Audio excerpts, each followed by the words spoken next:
I think Chuck's book isn't quite as thick or heavy as the Encyclopedia Company, but it comes close. So the two biggest, thickest books were done by Howie and Harvard Publishing of British Columbia. They're both totally essential reference volumes, and the Encyclopedia was put together in 10 years. Howie and his crew somehow managed to pull this together after Chuck had written about 80% of it. They managed to get this book done in a year. Less than a year. So it's an amazing accomplishment on that level, and the amount of cooperation it took. People like Debbie at Pacific Press contributed photos. Peter Robson put the book together. It's an amazing joint accomplishment to honor Chuck. So thank you so much for coming on behalf of the library, and I'm now going to turn the event and the evening over to Howard White, the publisher of the book. Howie?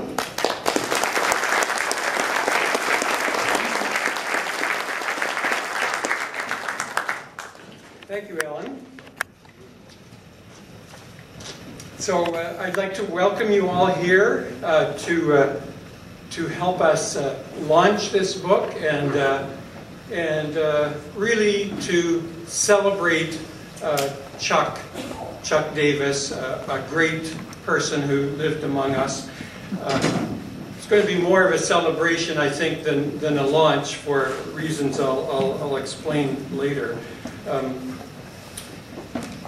We're going to have a number of speakers come up, and people who knew Chuck, who have stories to talk to say about Chuck, and people who did various functions in pulling this book together, and it was very much a community effort. Chuck had a story that he liked to tell about his mania for trying to make people of the Vancouver region more aware of their history, and I'm going to tell it one more time. He was delivering a slideshow to a class of grade 4, 5, and 6 students way back in the 80s.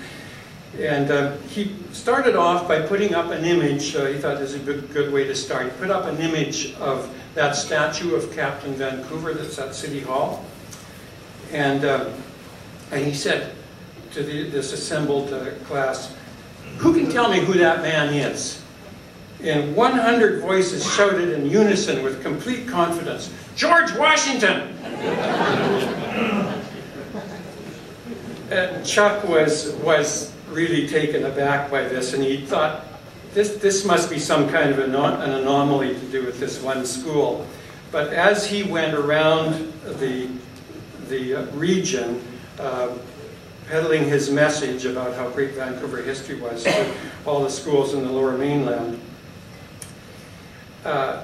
he found that out of 49 schools, and this is Chuck's own figures, out of 49 schools that he visited all over Metropolitan Vancouver, he only once encountered a class that could properly identify the man after whom Vancouver was named. And he loved to tell that story because it said everything that he wanted to say about the kind of work he was doing and why he felt it was needed. He felt that not only was our general awareness of our history much lower than it should be among children and adults, but we end up filling the vacuum with the history of our neighbors. As one of Vancouver's most able and ubiquitous media figures, Chuck was well positioned to do something about this. And once he set his mind to it, stirring up popular interest in the past became his entire mission in life. He used it. He used his CBC radio programs, and he devoted his newspaper column to it. And he began doing these school tours all over the Lower Mainland and writing books, 18, including the present one. And they included Histories of North Vancouver, Port Coquitlam, the 2 voluminous urban encyclopedias, the Vancouver book in 1976 and the Greater Vancouver book in 1997. And sometime in the 1990s, he began to conceive of the present book that we're here to launch today, the Chuck Davis' History of Metropolitan Vancouver, and which he conceived as the capstone of his writing career. In it, he intended to tell the world everything that he'd learned in his long research and his long love affair with Vancouver. But the challenge that he set for himself was to do it in a readable way, a very lively way that would jump off the page and reach out to all those Vancouverites who'd grown up knowing more about George Washington than George Vancouver. But putting everything that he wanted the world to know about Vancouver in one place was a daunting task, and Chuck was forced to extend the publication date year after year, but he was having fun doing the thing he loved, so he didn't worry too much about that. He let me worry about that. Then time ran out. At age 74, he was diagnosed with inoperable cancer and given only months to live. And you know, it was typical of Chuck that when he called me up about this and told me the bad news, he didn't say anything about how sad he was to be leaving this world or anything like that. It was all about, how are we going to finish the damn book? He spent a couple of very anxious weeks making public appeals. Some of you will remember those. He was at Sam Sullivan's forum where he first announced to the world that he was on a short timeline, and he appealed for help. A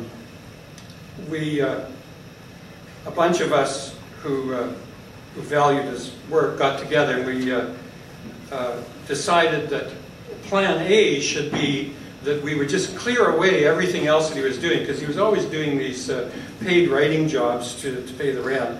And he was finishing up a book on the mining industry of BC. And so we managed to offload that onto some other worthy soul and clear the way so that he could just work on the Metropolitan history for as long as he had. In time, though, his condition worsened very rapidly, and it became obvious that he wasn't going to be able to finish it, and he felt terrible about it. So with the backing of all this tremendous support I could see around him, I stuck my neck out and I said, Chuck, don't worry, we'll get it done. I'll give you that undertaking, and not only that, we'll get it done on time during Vancouver's 125th anniversary year. I really didn't know what I was saying, but I felt I needed to say it. And I like to think that when he finally shuffled off to that great archive in the sky on November 20th last year, he took comfort in knowing that his great scheme would live on.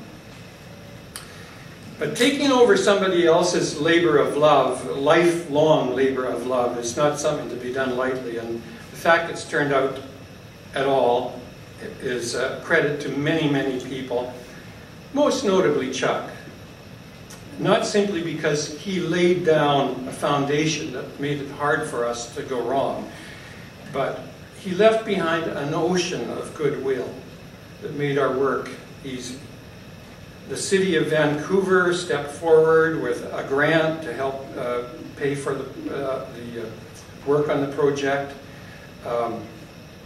aided by the good offices of Chuck's, what he called his second family, the Vancouver Historical Society, some of whose reps are here today.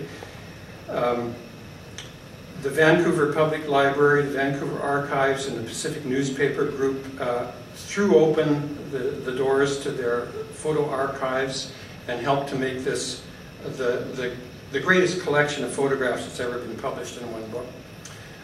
All sorts of busy people like Alan Garr, who's been the media spokesman for the book, among other things, and wrote part of it.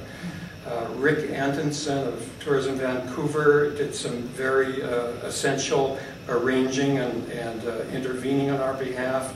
Penny Bellum from the City Hall, Sam Sullivan, Scott Anderson of the Vancouver Historical Society, Paul Whitney, recently of the Vancouver Public Library, Ellen Twigg, BC Book World, we just heard, and Joseph Wask all made major contributions to get the project underway.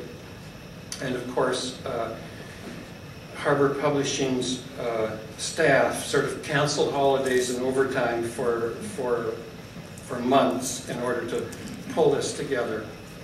And finally, much to my own amazement, we got it off to press in September, and we did it. There it is.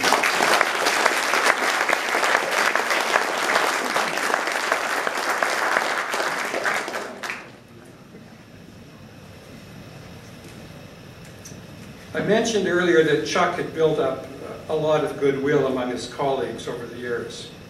And I'm here to tell you that it's clear that it wasn't just among his colleagues. We printed 5,000 copies of the book, and which we thought was a lot. It's you know, it's kind of a depressed economic times. It's a $50 book. It was coming out very late in the season, and there was really only 4 weeks of real selling time before Christmas. So I was really a bit nervous about printing 5,000 copies, but I thought if we're going to do it at all, we might as well do that many, and if we have to take the next 20 years to sell them, it'll be well worth doing. Well, on Monday, I phoned the warehouse and asked them how many were left, and they said 2,400. Monday morning, Tuesday morning, this morning, I phoned and asked them again. They were down to 700 copies.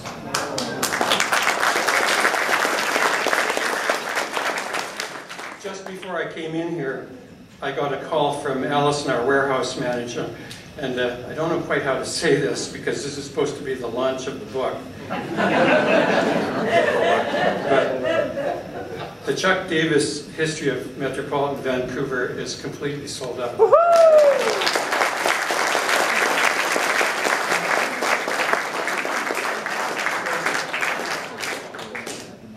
I've never seen anything like it in 40 years of publishing, and booksellers that I talked to on the way over said they've never seen anything like it either. People were coming in and taking three copies, because that's all an average person can carry. Then coming back the next day for 3 more. And I've been at book launches where the book hadn't arrived from the printer yet, but this is the first one I've ever been to where the book is already back being reprinted. Chuck, if only you were here to see what you've brought. Thank you very much.